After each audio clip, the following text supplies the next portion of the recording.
Hello, hello, hello. How are you? You well? Good, good, good. Yeah, not too bad, thanks. Cheers for tuning in to another episode of Talking Out Loud with me, George Cressy. You're going to be joining me shortly in Varanasi. It's a fascinating city, first of all. The oldest inhabited city in the world, dating back to the 11th century BC. It's old school. Very, very narrow streets with wall-to-wall shops, chai wallahs screaming at you. You got people screaming at you for fabrics you've never heard of, a lassie or two kicking around every corner.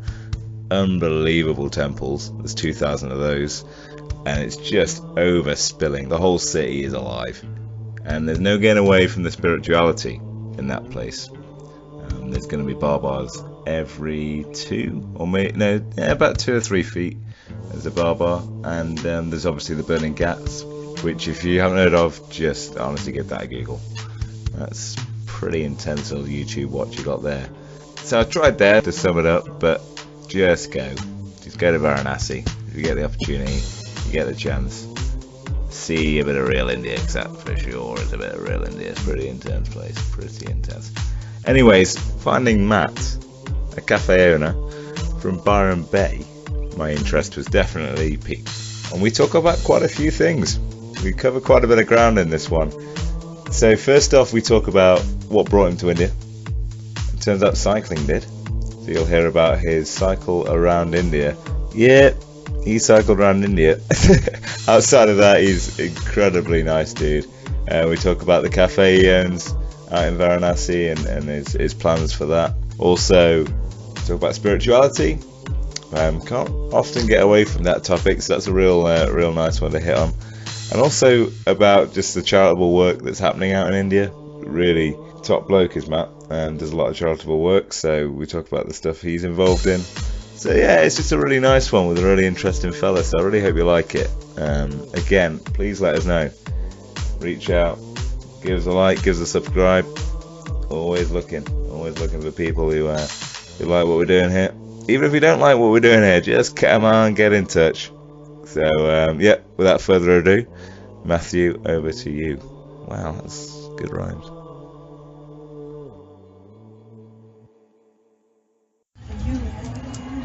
So hello and welcome to another recording. We're in Varanasi on my final day in India. I've been struck down by a bug, which is always a good sign, but Varanasi's been amazing, beautiful little spot, and I've been chilling today in Terracotta, the Terracotta.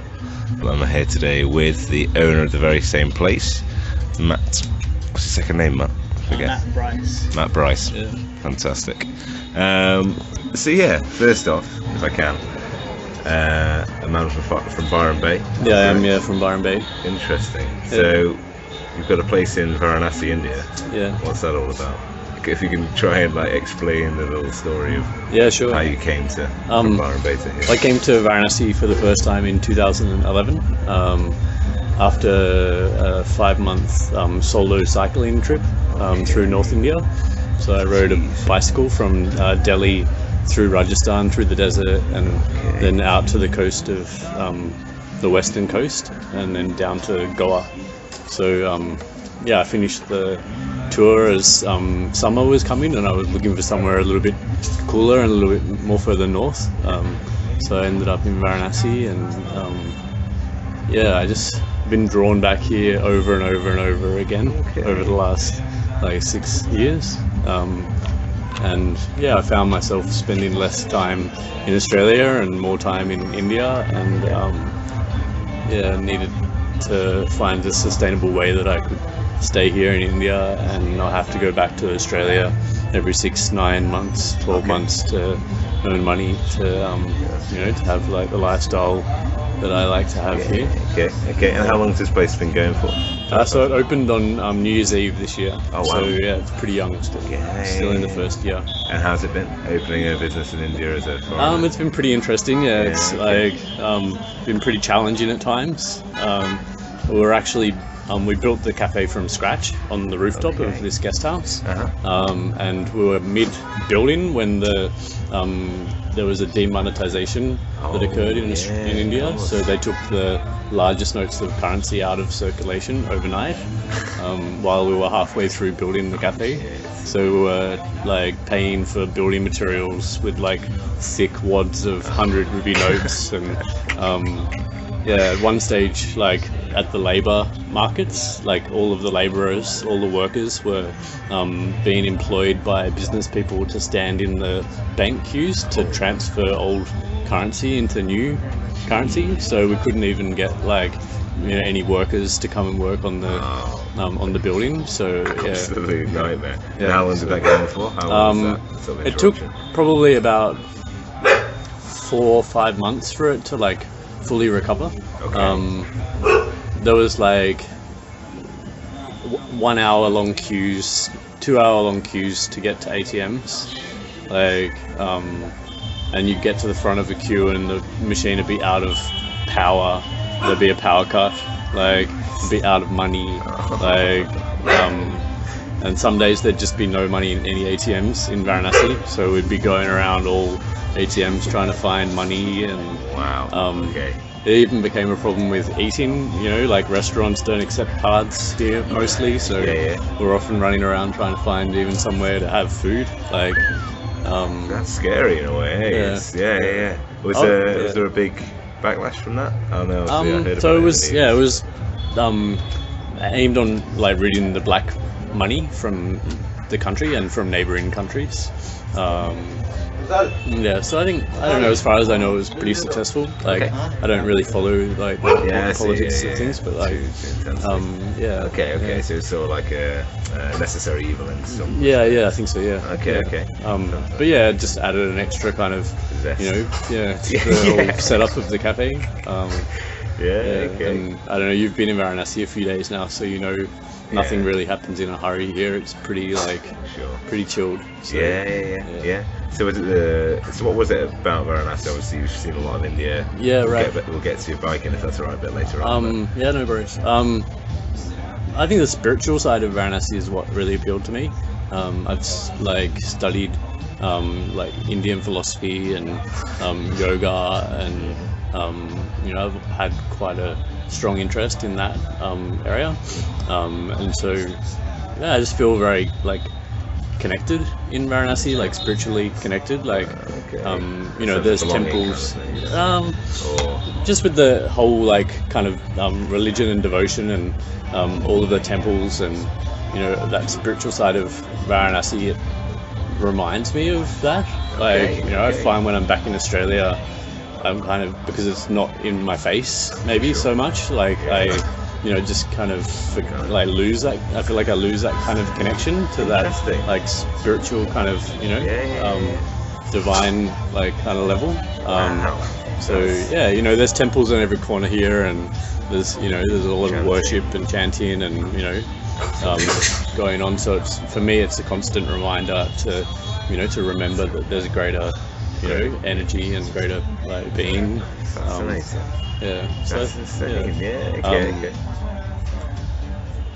I think that's one of the things that, and I felt a real connection with the river. Can you manage to very extra charge? No. The only 50? Going to talk shop for a moment. Business continues as ever. And there you go. So okay. So have you always been fascinated by India then before you came out? No, I hadn't actually. I've travelled all around Southeast Asia and China, Japan. On my first overseas trip, I had a goal to travel overland from Singapore to Japan. So because it really interests me how places change over crossing a border, like from region to region, country to country, like to travel from Thailand into northern Laos, like going from quite a developed country to like, you know, very undeveloped like area on the border, especially. Yeah, it's just, I find that really interesting, and so I'd traveled all around Asia, and India was kind of the next like spot. I actually met someone when I was I took a boat from China to Japan, like a two-day boat. Yeah. Fantastic. And met somebody on the boat who had ridden a bicycle through Southeast Asia and Central Asia. Oh, wow. And so that kind of like inspired me.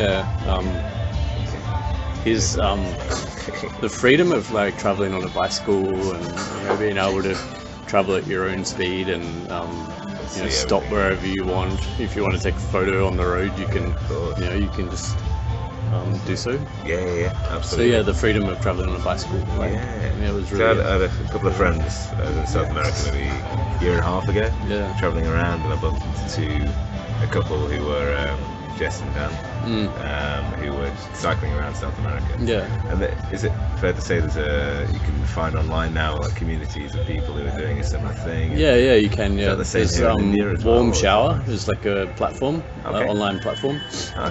People register. I guess it's kind of like couch surfing.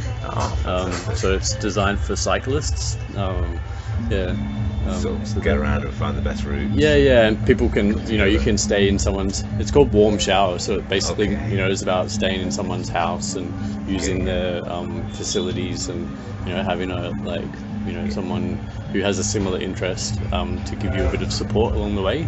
So you know, they might be able to tell you where local bike shop repair places are, or like I guess like, you know, their experience cycling in their kind of vicinity, and So what kind of bike did you use? It was like a Dutch bike. Okay. So it was online, like custom designed bike. Which is quite cool. You could like, you know, it had a list of components, and you could kind of customize it according to your own requirements. So I got that while I was in Australia, and I brought it with me to India. Landed in Delhi, like of all places, like first stop, and I'd never really cycled anywhere further than work and home. Wow. So that was a bit of a big confronting. Any incidents with cars? A few. I got knocked off the bike by a truck on the highway. Broke the racks that hold on my luggage. Got hit by a motorbike in Goa when I was turning at an intersection, like a drunk driver on a motorbike. Arrested twice, once as a suspected terrorist and taken into the police station. They accused me of having a fake passport and dropping bomb-making equipment on the road.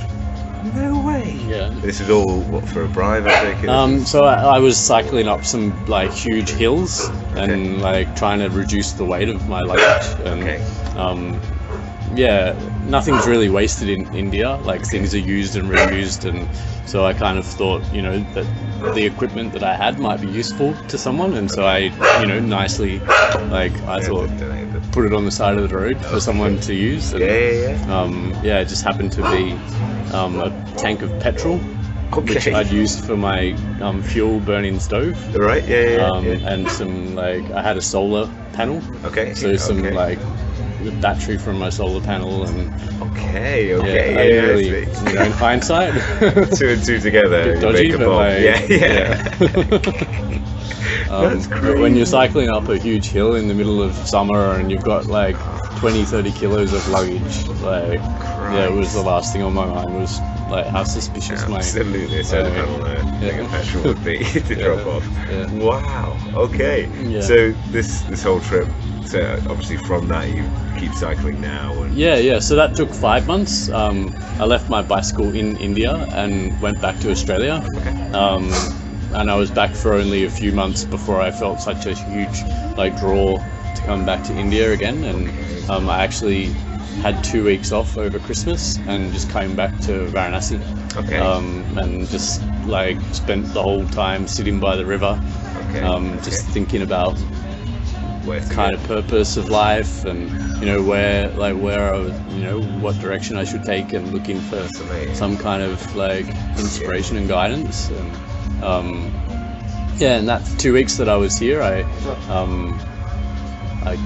saw some medical students like helping children on the river, like with like maybe small cuts and band-aids and some vaccinations and stuff like that. And that was when I kind of had a feeling like I wanted to help others. Like I'd had such amazing support by people while I was on the road on my first trip, and was like give a little back. Well, in Australia, like I don't feel like we're so open to strangers. Like I'd agree in Britain as well.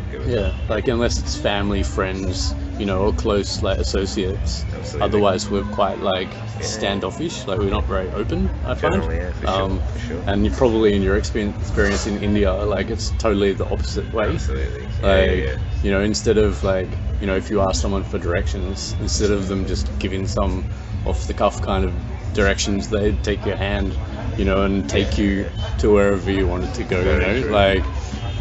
So I was inspired by that, and like, and so that was what kind of inspired me to want to give back, like to India especially. And then seeing the med students on the river, and it all just kind of came together, and I started looking for an organization that I could volunteer with or offer whatever I had to offer. And found an Australian NGO that was working with an Indian NGO on a project coming up in Varanasi, and I just happened to be here at the time, and it all just felt like it was meant to be, and emailed them and told them about my story, and then we together decided to work on a fundraising cycling campaign, where I continued cycling from Goa, where I finished like my first trip, and cycled the rest of the way around the whole country. How long did that take? It took 9 months. Okay. So I was visiting schools and colleges along the way, and having interviews with newspapers and radios, and trying to promote like just being kind to people who are less privileged than ourselves, and trying to inspire that anyone can help like those in need, and you don't need to give money, you can give your time, you can give love, you can like teach a kid to read, however you don't have to, anyone can give back, right? So I was just trying to inspire people along the way, and also spreading a message of like traveling green, like riding on a bicycle rather than flying here, there and everywhere. And I had a carbon water filter that I used to use for drinking water on the road rather than buying plastic bottles. So I was, wherever possible, I was trying to spread a message of protecting the planet. And I was actually quite surprised by kids in the colleges, like in schools, like even in remote areas, how much they knew about like protecting the environment, and ways that they could like that's encouraging. So the younger generation are very conscientious of where we're at. So that was really inspiring. Because certainly that's one thing I've noticed is obviously the older generation here are very, like anywhere, they're very set in their ways now, and it's sort of like, well, what do you know? Kind of thing. It's good to see that the younger generation are really. That's the fascinating thing. I think certainly the internet is allowing us all to sort of come together and work on policies like global warming and stuff like that as one, rather than the freedom of information. Is a fascinating thing. Definitely. Okay. So you that was nice. Finished your. So I finished that cycling trip in Varanasi again. I always seem to like I seem to be drawn back here. And by the end of that 9 months, I just came to a conclusion that I just wanted to be here. That I wasn't really, other than family and friends, I didn't miss anything from Australia. I felt really satisfied being here. And, I was talking to the chairman of the NGO, the Indian organization that I support, and about how I was feeling, and he was like, well, we need to find a sustainable way that you can be in India, and yeah, Terracotta Cafe was that. Okay. So the cafe runs as a training center as well. It's about sharing skills and uplifting people through, providing them with training and work experience. Okay. So all of the staff who work here have got their own particular stories. We also do weekly training with girls from a nearby hostel. Okay. So these are women from like poor families or drug, alcohol related issues within their families.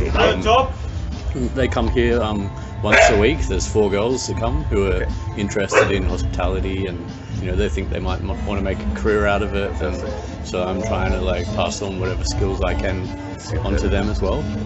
So last week we like baked some cookies together, and I told them, like I showed them how they could serve a customer, from greeting to giving the menu to taking the order. And then I took them into the kitchen and showed them how to prepare the meals that the customers had ordered. And then we sat down together and we ate the food together, and it's nice. It's really nice. The girls are really keen and passionate to learn, so it's nice. Awesome. I read as well, you have flyers about a yearly event. So I do a 10-day cycling tour in South India. It's a fundraising campaign as well. So each person who comes on the tour, they pay like a participation fee, and they have a fundraising component as well. And all of the funds raised goes directly to the same project that I'm connected with. That's a 10-day tour. It's 240 kilometers. 4 days of cycling, and then a few days off in between to get a bit of a feel for the area and have a bit of holiday as well. Absolutely. It's a balance between. Exactly. So is it one of those where anyone really can? Anyone can come. This year we had like a mother and their 2 daughters. So the girls were 11 and 12. The year before there was a mother and a 10-year-old boy. There was 2 50-year-old twins one year. Last year there was a 60-something-year-old woman. So it's very flat. It's on the coast, so there's always a nice breeze, like ocean breeze, lots of shade, and so it's manageable. Like it's still 6-8 hours of cycling, like at times. So you need to be like dedicated to it. We do have a supporting vehicle, so anyone who needs to have a break can get in the van and like put their bike into the van and have a break for however long they want. But in my experience, people seem to be able to manage it. The humidity's pretty high there down there, no? We do it in October, which is probably the best for climate. So we avoid the peak tourist season and also avoid the heat. Could be, okay. Oh, that's awesome. So it's pretty nice. Like the group, I think because it's got that kind of social angle and fundraising component, it attracts like a certain type of person, and the people who have come on the tour in the past have been very supportive toward each other, and the group has come together like quite closely, quite quickly, and it's a real experience, and it's a real Thank you. That's fantastic. So it's been really nice. The whole thing feels quite blessed, since sitting by the riverbank in Varanasi and like making that prayer and like asking for guidance. The whole journey feels like it's been quite blessed and like supported by the universe. Interesting. So have there been dark times then in that gap between? Has it always been with this driving goal? I think since like becoming connected with the project. So basically what I'm supporting is a education center for children from the slum.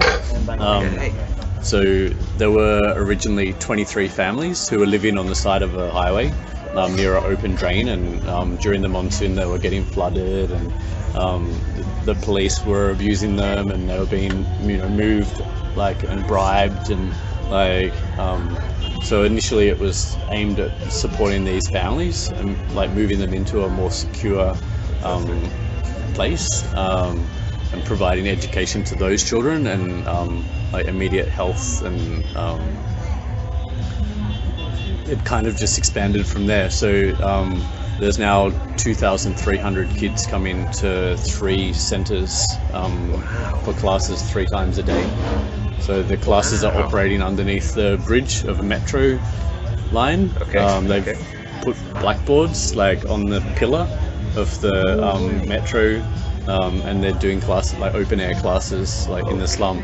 So whereabouts can people in Delhi, on the outskirts of Delhi. Yeah. Outskirts of Delhi. Is there any websites or anything? Yeah. So the Australian organisation is called Forget Me Not Australia, and the Indian organisation is called Laksha Akriti Foundation. Okay. They're both on Facebook, Instagram, and check it out online.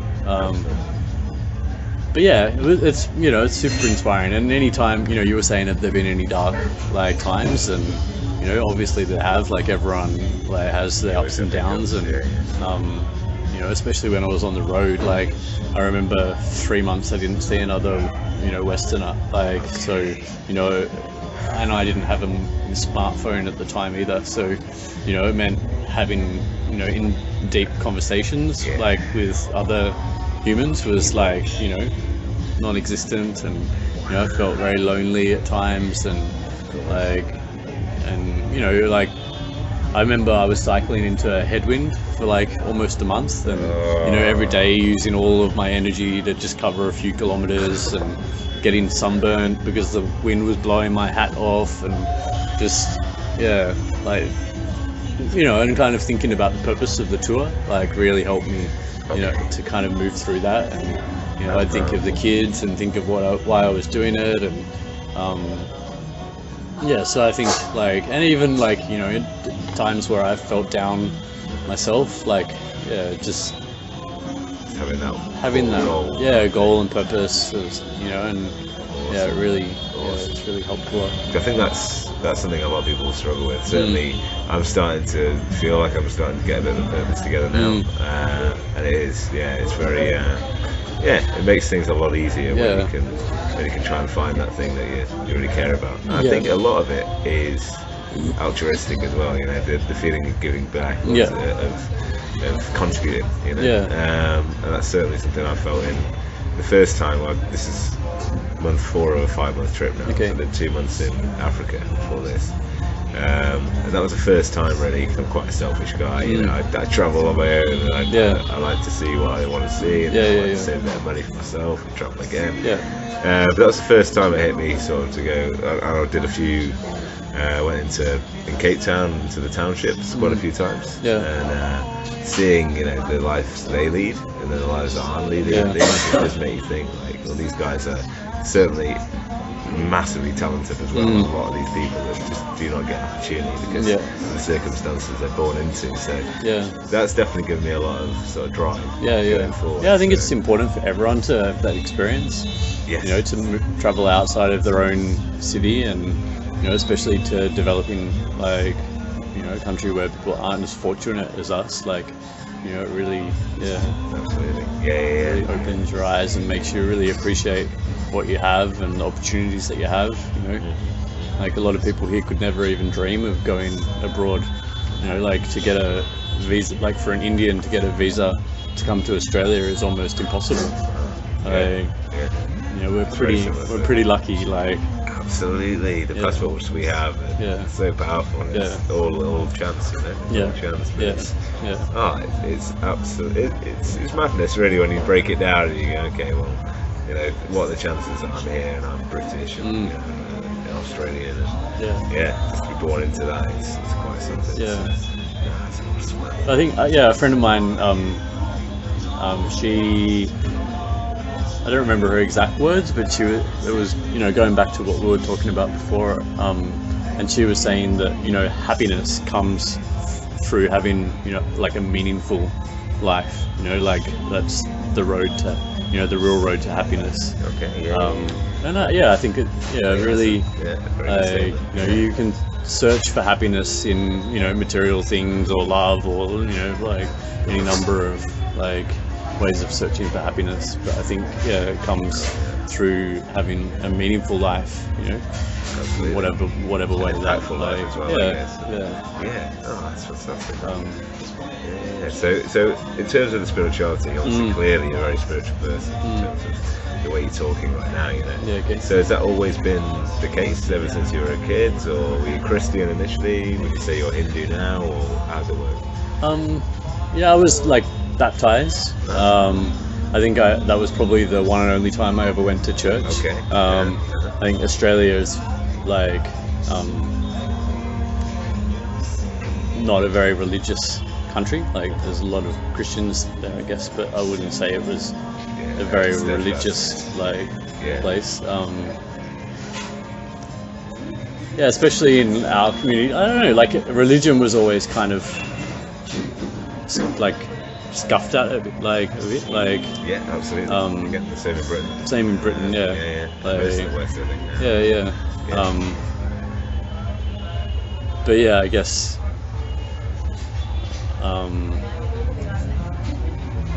To be like, you can be religious without being spiritual, right? Like you can, and even in India, there's a lot of people who are, simply following, without really understanding, or without that deeper kind of spiritual connection. They might go to a temple and worship the god, and not really, and that's it. That's all it is. Not understand why or what they're really doing.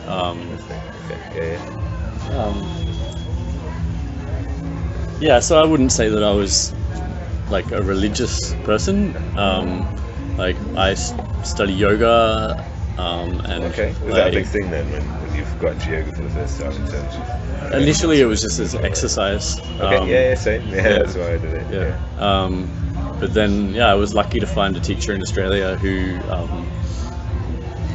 went into all of the other aspects, like the philosophy, the meditation, the chanting and singing, and all parts of yoga, the karma yoga, like selfless service, all of that. So I was really lucky to.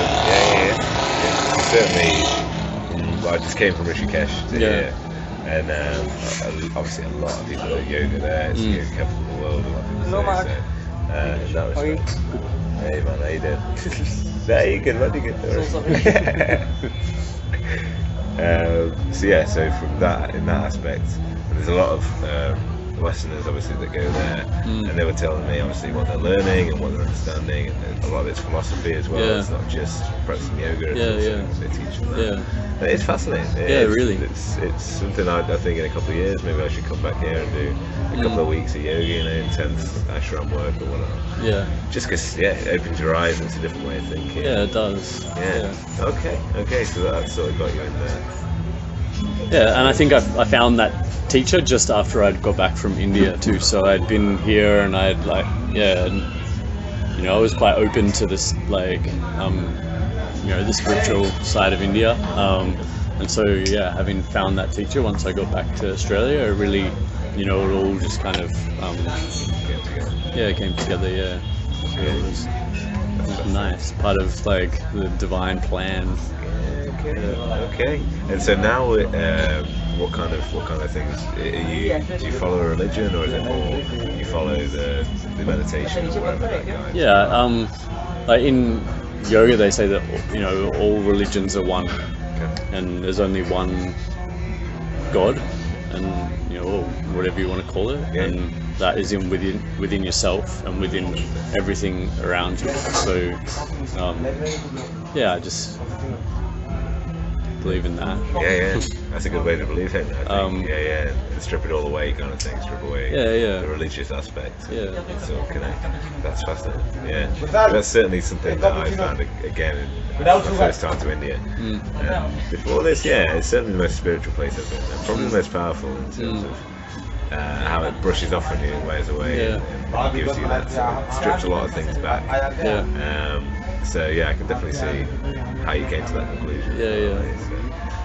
fascinating. So Yeah, going you either forward, love or you hate India, right? There's I no think in so. between. Yeah, absolutely. Yeah. And I definitely hated it for 2 weeks. Yeah. The first 2 weeks, Yeah. I was like, this is way too much. Yeah. It took me a week to get my bicycle out of the box, like on my Okay. first trip. I was like, yeah, what am I doing? Oh, really? Yeah. Okay, so you had a real, like, Yeah, crisis in yeah, the first week yeah. as to whether... Yeah. Okay, and what made you change your mind? What made you decide to try and screw it? I just one day actually I called my dad and I was saying to my dad, like, you know, I've met all these people here, like local people, and they're all telling me it's not possible, and like, you know, everyone's just saying you can't do it, and the traffic is insane, and it's so, like, you know, the air is so polluted, and like, yeah, I was really doubting, like, whether or not it was possible. Okay.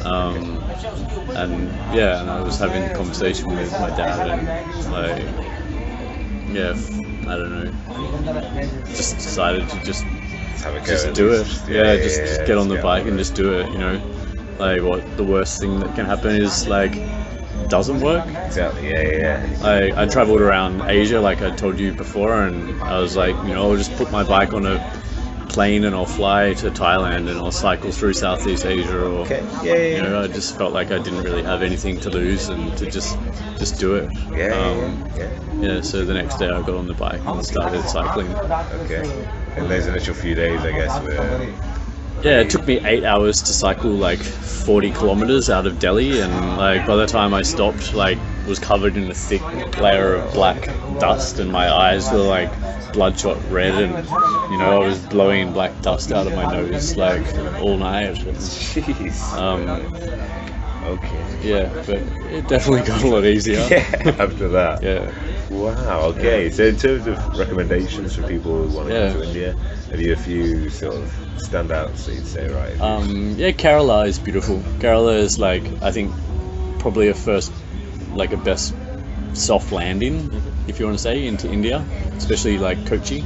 It's like very clean and green and tropical, and like the people are really friendly, and everyone speaks English, and like, I think it's like, and that's probably a lot of the reason why I do my cycling tours there.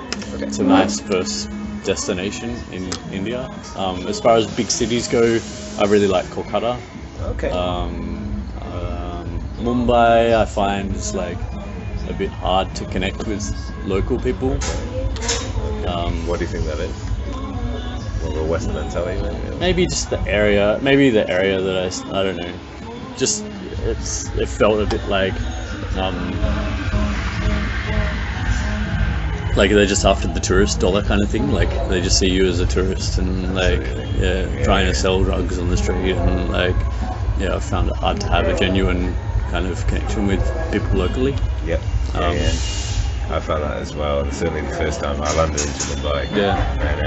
And like the first morning, guys everywhere. So, okay, you want to come with a taxi ride? Amazing. So God, just knackered, you know. So I was like, yeah, fine. It'd be a good afternoon to spend doing that.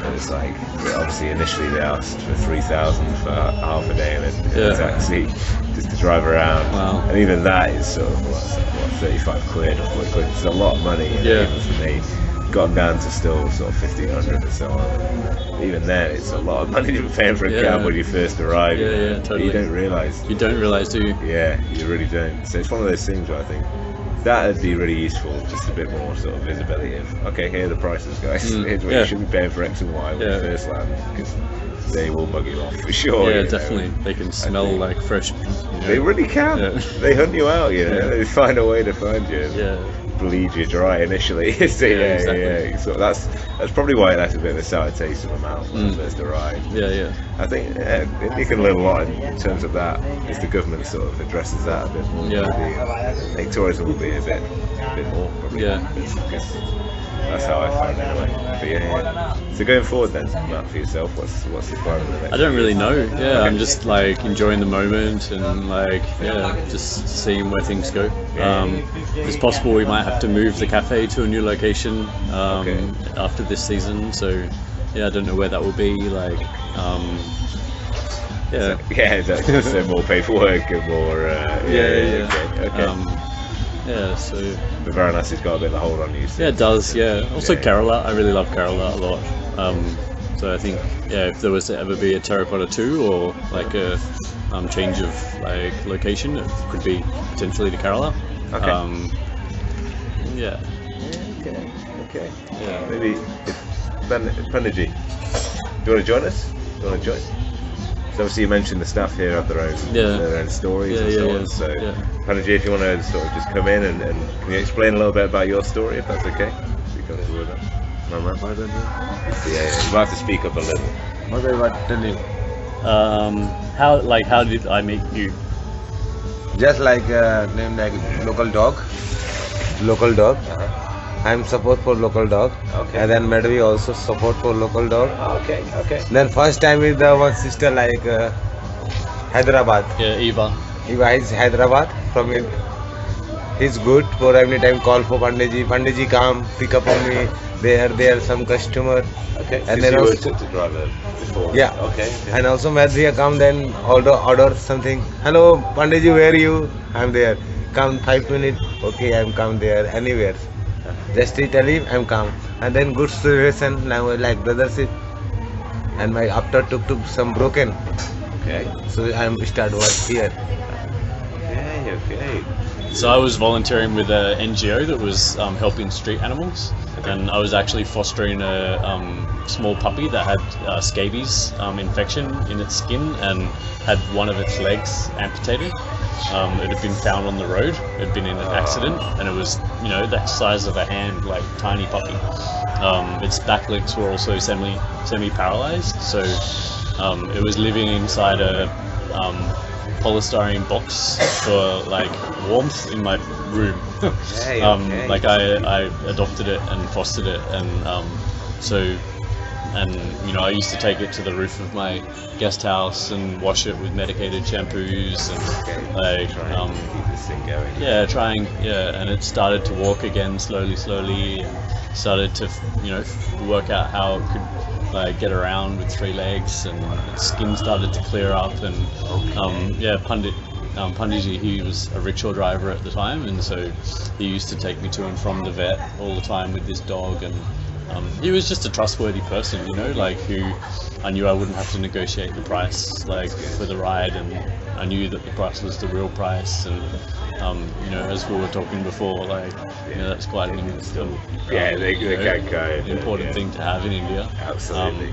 So we just became closer and closer, and in the setup of Terracotta, he was always willing to help, with whatever we had to do, whether it was going to get some material for building, or going to any shops to buy kitchen equipment or whatever. He would always take us to and fro,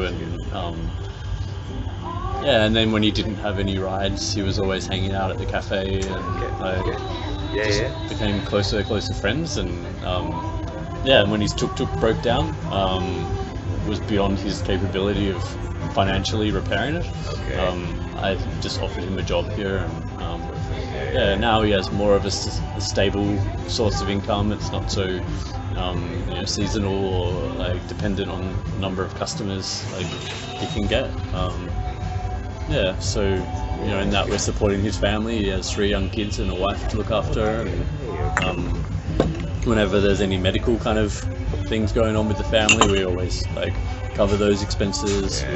Recently his daughter had an infection, like a skin infection, and so we were like paying for the medical treatment of that. That's lovely though. And the other lad that works there? So Kushal, he's from Nepal. He was working in another restaurant nearby, and we came to hear that the owner of the restaurant was an alcoholic, like chronic marijuana smoker, and quite abusive, verbally like abusive, and you probably, in your experience here in the last few days, you can see how gentle of a person Kushal is, and he's quite like shy and sensitive, and he's a little like he's the kind of person that can easily be like manipulated, and like someone can take advantage of his kind of like good nature, and he's a bit naive, and like Sort of getting him out of that environment. yeah. So he was being verbally abused by the owner, and like sleeping outdoors, like in the restaurant in the night through winter, without a real, secure place to live even. Yeah, so we weren't really happy with that, and we offered him a job here, and he put his notice in, like a 1 week notice he gave, and the guy just threw him out on the street. Like, so he arrived here on his first day with all of his bags and nowhere to go. So we put him into a room, like we got him a room in the guest house where I stay. His own room, so he can feel like secure, and yeah, we pay him like a good salary, and I'm trying to teach him how to be a barista at the moment. He's just like started making coffees, and he's like Coffee here is excellent. he's quite a meticulous type person. Like, part of his personality is that. So he really, he makes sure that the coffee is like dead even when he's putting it into the water filter, and like perfectionist. Yeah, he's a bit of a perfectionist. Which is quite a good trait when you're a barista. Absolutely. So he's picking that up pretty fast. So it's nice. Awesome. If we can just finish with sort of why you believe people should come to Varanasi, and what that offers. Why for you it's such, obviously you said spirituality. Yeah, just to kind of connect deeply on that spiritual level. Varanasi can be quite a challenging place as well. It's pretty like dirty at times, and like the like traffic and pollution in some areas is like quite intense. So and then it also has like the beauty of the river, and like worship and like ceremonies, and that as well. So I feel like it's kind of like it has everything that India can offer, kind of wrapped up in one place, like good or bad. Like, so you kind of get a bit of an experience of India, like as a whole, just by being here. It's also the oldest living city in the world. Like, the oldest continually inhabited, continually living city in the world.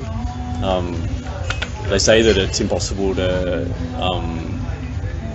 determine where like myth ends and history begins in Varanasi. Wow. So to connect with a place like that is like, and you can really feel it, like definitely in the old lanes, like in and around the main like part of town, old city. It really feels like an ancient city. Absolutely.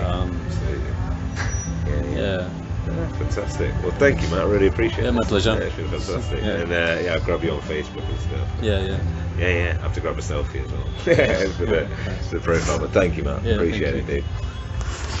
Awesome. What's that there? 45 minutes. Good job. Banquet Bear Productions. Cheap and chill.